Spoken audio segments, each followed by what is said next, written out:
नमस्कार, मेरा नाम है शरद संखवार और आप देख रहे हैं पीबी न्यूज आवाज हर घर की। इस समय उत्तर प्रदेश का निकाय चुनाव चल रहा है और निकाय चुनाव को लेकर इस समय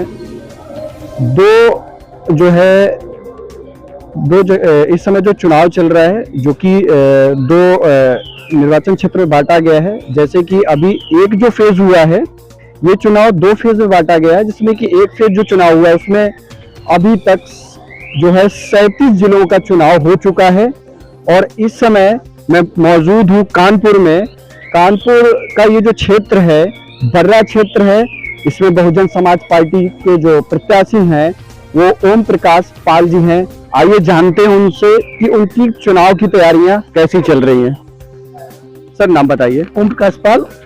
सर, आप इस समय क्षेत्र में जा रहे हैं, तो क्षेत्र में कौन सी समस्याएं हैं जिनको लेकर आपको क्षेत्रवासी शिकायत कर रहे हैं? देखिए, हमारे क्षेत्र में मुख्य रूप से एक जो हमारे यहाँ पानी की जो अव्यवस्था है, नल जो है सूख गए हैं, उनको रिबोर नहीं किया गया है और कहीं कहीं पानी का जल भरा हुआ है। और सबसे ज्यादा हमारे यहाँ जो कूड़े हैं रोड पे फेंक देते हैं। हमारा होगा कि डस्टबिन जो है हर क्षेत्र के कोने में लगाया जाए और कहीं कहीं वाईफाई कनेक्शन को उपलब्ध कराया जाए। सर, इस समय आप क्षेत्र में जैसे जा रहे हैं, तो आप पार्षद बनते हैं तो सबसे पहला काम आपका क्या रहेगा? सबसे पहला है कि जो हमारे यहाँ हम शिक्षा का पहल करेंगे। सब हमारी प्राथमिकता रहेगी। बहुत से ऐसे लोग हैं बच्चे जो शिक्षा नहीं प्राप्त कर पा रहे हैं और बेरोजगारी बहुत ज्यादा है। हमारा समय समय पर बहुत दूर दूर लोग जाते हैं, बेरोजगार मेला लगाते हैं। हम चाहते हैं कि हम बड़ी बड़ी कंपनियां जो हैं अपने क्षेत्र में रोजगार मेला लगाकर रोजगार देने का काम करेंगे। नहीं तो इस समय वर्तमान में जो सरकार है वो तो कह रही है मैंने रोजगार दिया है, मैंने शिक्षा मैंने फ्री की है, मैंने गैस कनेक्शन फ्री दी है, मैंने बिजली फ्री दी है। आप उस पर क्या कहना चाह रहे हैं? और दूसरी बात, राशन भी फ्री दिया है, उस पर क्या कहना? देखिए, राशन फ्री देना कोई नहीं, तो मेरा हक है। ये तो हक है ना, ये फ्री देना और फिर उसके बाद लालच देना। अभी आपने देखा होगा कि जो हमारी सरकार है वर्तमान में, हमारे प्रधानमंत्री जी हैं, उन्होंने कहा था लोग फ्री की रेवड़ी बांट रहे हैं। अभी आपने कर्नाटक चुनाव में देखा होगा, उन्होंने सब कहा है फ्री गैस सिलेंडर, फ्री दूध, फ्री बिजली। अब उनकी रेवड़ी नहीं है। और रही राशन, हमारा जनता के जो हमारा हक है, वो आज से हमको राशन नहीं मिलता आया है, ये बहुत सालों से मिलता आया है। वो सुविधाएं देखते हुए, अर्थव्यवस्था को देखते हुए, आर्थिक स्थिति को देखते हुए, अगर हमारे यहाँ आर्थिक स्थिति इतनी मजबूत होती तो राशन क्यों ले? अरे रोजगार दीजिए, आप राशन लेने की जरूरत नहीं पड़ेगी, हम उल्टा राशन को दिलवा देंगे। तो इस समय जो बेटी बचाओ बेटी पढ़ाओ पे आप क्या कहना चाहेंगे, जिसपे प्रधानमंत्री जी ने और माननीय मुख्यमंत्री जी ने आदेश दिया है कि बेटी बचाओ बेटी पढ़ाओ पे पूरा ध्यान दिया जाए, उस पर क्या कहेंगे आप? बेटी बचाओ बेटी पढ़ाओ के लिए हम सबसे पहले उनको मनोबल मजबूत करेंगे। हमने देखा है कि हमारे वार्ड में 51 में बेटियों के लिए खेल की सुविधा नहीं है। खेल के लिए उत्साहन करने के लिए जैसे खेल है अंतर्राष्ट्रीय लेवल में, वार्ड 51 से हमें लगता है कोई एक ऐसा विद्यार्थी हो या विद्यार्थी कहेंगे उसको, कि जो हमारे अंतर्राष्ट्रीय लेवल में खेल रहा हो। हमारा सबसे ज्यादा रहेगा बेटियों के लिए एक तो शिक्षा, उसके लिए सुरक्षा। अगर कोई उनको कोई शिकायत मेरे पास आता है तो उसके ऊपर तुरंत कार्रवाई करी जाएगी और तुरंत समय पर कार्रवाई की जाएगी और खेल के लिए प्रोत्साहन करेंगे। तो बहुजन समाज पार्टी से आप खड़े हुए हैं। बहुजन समाज पार्टी का जो समाज है, जो आपको जिस समाज में आप जा रहे हैं, क्या सर्व समाज आपके साथ में खड़ा है? जी जी, हमारा सर्व समाज लोग दे रहे हमको, कोई ऐसा नहीं। हमको हमारे व्यक्तिगत व्यवहार, ये क्षेत्र का चुनाव है, जो व्यक्तिगत होगा, जो साफ सुथरी छवि। मेरे पर कोई ना आपराधिक मामला है, मैं एक शिक्षित हूँ, शिक्षा की बात करता हूँ, रोजगार की बात करता हूँ, जिससे कि और इसी तहत पर लोगों का हमको प्यार मिला है और लोगों की देन है जो हम उनके प्रोत्साहन से ही इतनी ताकत से खड़े हुए हैं। तो सर्वजन हिताय सर्वजन सुखाय का जो नारा है बहुजन समाज पार्टी का, उसको जन जन तक पहुंचाने के लिए क्या आपकी क्या राय है? बिल्कुल से हमारा यही है कि हमारी पार्टी जो है सभी वर्ग का ध्यान देती है। सभी वर्ग में जो न्याय प्रिय ब्राह्मण हो, चाहे न्याय प्रिय ठाकुर हो, चाहे ओबीसी समाज हो, चाहे एससी समाज हो, अगर आप टिकट को भी देखेंगे सभी टिकटों को बराबर से वितरण भी किया है उन्होंने, सभी लोगों को समान रूप से देखा है। जैसा कि मैं बता दूं, मैं इस समय बर्रा क्षेत्र का ये वार्ड नंबर 51 है, जिसमें कि बहुजन समाज पार्टी से ओपी पाल इस समय चुनावी मैदान पर उतरे हुए हैं और ये नगर निकाय चुनाव चल रहा है। जो भी प्रत्याशी हैं अपनी दावेदारी ठोक रहे हैं और उनका यही मत है कि हम यहाँ से विजयी करेंगे और सर्व समाज हमारा साथ दे रहा है और सर्व समाज साथ देने के साथ साथ ये निकाय चुनाव तय करता है यहाँ की जनता किसको अपना पार्षद चुनती है।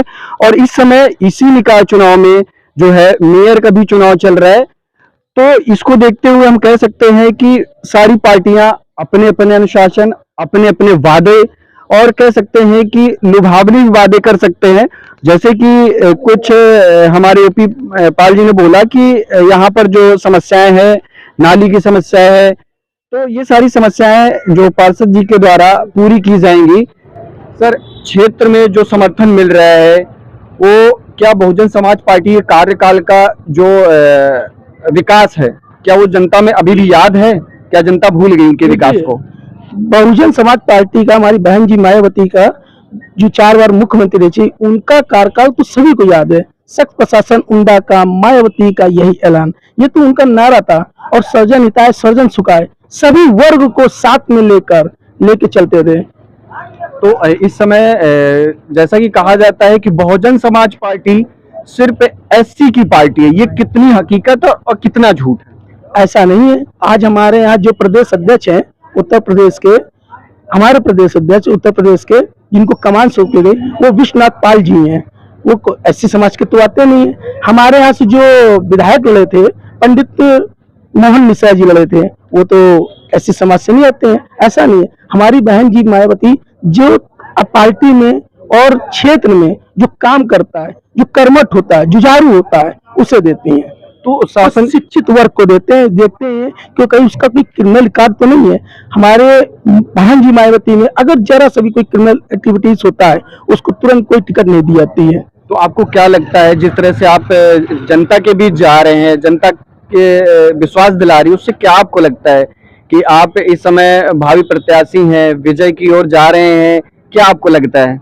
बिल्कुल, हम विजय की ओर जा रहे हैं, क्योंकि हमको जो हृदय से, मतलब इनके जो प्यार मिल रहा है, वो हमें नहीं मालूम था कि जनता हमसे इतना प्यार करती है। हाथों हाथ ले रही है और बाकी जनता का स्नेह और प्यार मिलेगा तो हम आगामी समर्थक रहेंगे। पार्षद बनने पर आप क्या सबसे पहले और किस चीज पर फोकस करेंगे जैसे पार्षद बनते विकास के क्षेत्र में? देखिए, हमारा सबसे मूलभूत है नाली, और यहाँ की जो मूलभूत समस्याएं हैं उनको सदन में उठाना, जैसे झाड़ू जहाँ नहीं लग रही है, और वाटर टैक्स, सीवर टैक्स इतना आता है कुछ कहने में, उसको माफ करना, कम करना ज्यादा से ज्यादा। और मेरी पहली प्राथमिकता रहेगी, जैसे अगर मैं पार्षद बनता हूँ, क्योंकि शिक्षित हूँ, तो मैं शिक्षा को ज्यादा प्रावधान देता हूँ। यहाँ पे एक प्राथमिक विद्यालय है, उसको वाईफाई बनाना और एक इंग्लिश अंग्रेजी स्मार्ट स्कूल के तौर पे उसको देना, जिससे कि हमारे जो गरीब वर्ग के बच्चे हैं, बड़े बड़े स्कूलों में नहीं पढ़ पाते हैं, लेकिन हमारे गरीब घर के बच्चे इस स्कूल में पढ़े। मैं स्वयं अपना बच्चा यहाँ पढ़वाऊंगा। सर, क्या कहना चाह रहे हैं इस समय ओपी पाल जी के समर्थन में, जिस तरह आप जनता के बीच जा रहे हैं? सर, हमारे पार्षद जी जो ओपी पाल जी हैं, वो बहुत अच्छे हैं, सबके दुख सुख में काम आते हैं। रात में या दिन में उनके पास जो भी समस्या होती है वो रात में चल देते हैं, इसीलिए हम लोग को वो ओपी पाल जी बहुत अच्छे लगते हैं। सर, क्या कहना चाहेंगे ओपी पाल जी के बारे में? ओपी पाल को, भैया को बढ़िया ही प्यार मिल रहा है यहाँ से, और वो बढ़िया वोटों से विजय बनेंगे। तो मैं बता दूं कि ये बर्रा क्षेत्र का जो है वार्ड नंबर 51 है, जहां से बहुजन समाज पार्टी के जो प्रत्याशी हैं माननीय ओपी पाल जी इस समय घर घर यानी कि डोर टू डोर जाकर अपना वोट मांग रहे हैं और लोगों से समर्थन मांगने की कोशिश कर रहे हैं और उनमें उत्साह देखा जा रहा है जिस तरह से वो अपना समर्थन मांग रहे हैं। मैं सर शंकर, आप देखते रहिए पीबी न्यूज, आवाज हर घर की। इस बार एससी समाज को नहीं देखा, जो कार्यकर्ता मेहनत कर रहा है, ओबीसी को ज्यादातर सीटें दी है और मुसलमान को मेयर सीटें दी है। चाचा, क्या कहना चाहेंगे ओपी पाल जी के बारे में, जो इस समय ये घर घर जाकर वोट मांगने का प्रयास कर रहे हैं? तो क्या जनता भी इनका साथ दे रही है? जनता को भैया इनको साथ देना चाहिए और खुल के सपोर्ट करना चाहिए। और ऐसी बात नहीं है चुनाव लड़ने लिया है अकेले दम से नहीं लिया, उन्होंने क्षेत्र के लोगों को साथ में मिल के सबके दिलों की भावनाएं जान के हमें सब कह रखा भैया सब साथ में है, थोड़ा हमको समय दो, हम आपके साथ में रहेंगे, आगे तो चुनाव लड़ेंगे और साथ में रहेंगे इस साल का। तो पूर्ण समर्थन इस समय ओपी पाल जी को दिया जा रहा है। हाँ जी, पूरा समझते हैं कि आप देख तो रहे, हम लोग टाइम निकाल के जा रहे हैं, इधर भी जाते हैं, मोहल्ले मोहल्ले घूम रहे हैं और जितने टाइम मिलता है दिया जाता है, देंगे आगे भी और वोट भी देंगे, सपोर्ट भी करेंगे, खुल करेंगे, ऐसी बात नहीं है। चुनाव लड़ाई मैदान में भैया ये। सर ओपी पाल जी के बारे में आपके क्या विचार है, किस तरह के ये जनसंपर्क जो कर रहे हैं और किस तरह के इनका व्यवहार, जिस तरह से आप उनको सपोर्ट करना चाह रहे हैं? इनके व्यवहार से सपोर्ट पूरा करना चाह रहे हैं। इनका व्यवहार बहुत सज्जन है, ईमानदार हैं और लोग प्रति कर्मठ है। तो लोग कहते हैं कि सज्जन और कर्मठ और ईमानदार को कभी चुनाव में नहीं आना चाहिए, इस पर क्या कहेंगे? मतलब कि देखिए ईमानदारी तो ठीक है लेकिन चालाकी भी जरूरी है साथ साथ,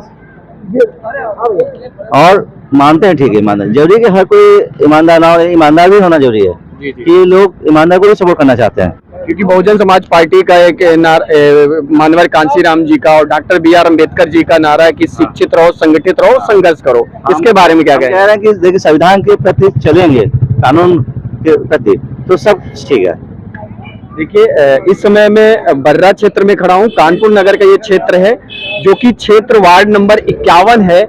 मेरे भाई साहब जिनसे मैंने अभी बात की उनसे बोला तो उन्होंने कहा कि मैं सिर्फ ओपी पाल जी को उनके जो व्यक्तिगत व्यवहार है, जो उनका आचरण है, एक शिक्षित व्यक्ति है वो, और इस शिक्षित व्यक्ति को देखिए उन्होंने ये भी बोला कि शिक्षा और ईमानदारी होना बहुत जरूरी है, लेकिन उसके साथ साथ चालाकी, मतलब चतुर चालाक। और इसलिए क्योंकि दुश्मन कोई भी हो या आपका कोई अपोजिट में खड़ा हो तो उनसे आपको बचकर रहना है और अपने समर्थन में, अपने कार्य में निरंतर जो है वोट मांगने का प्रयास, लोगों में उत्साह जो है देखा जा रहा है। जिस तरह से उत्साह से वोट मांग रहे, जनता जिस तरह से इनको सपोर्ट कर रही है, शायद बहुत ही अच्छा इनका रिजल्ट आने वाला है और वो तो रिजल्ट आपको 13 तारीख में देखने को मिलेगा। मैं सरसन कुमार, आप देखते रहिए एपीबी न्यूज, आवाज हर घर की। आपको अगर ऐसी ही न्यूज चाहिए, बहुजन समाज के लोगों की न्यूज चाहिए, तो प्लीज हमारे चैनल को, एपीबी न्यूज का जो चैनल है उसको सब्सक्राइब करें, लाइक करें और कमेंट करें, अपने इस चैनल को बचाएं। आप देखते रहिए सरसन कुमार, एपीबी न्यूज, आवाज हर घर की।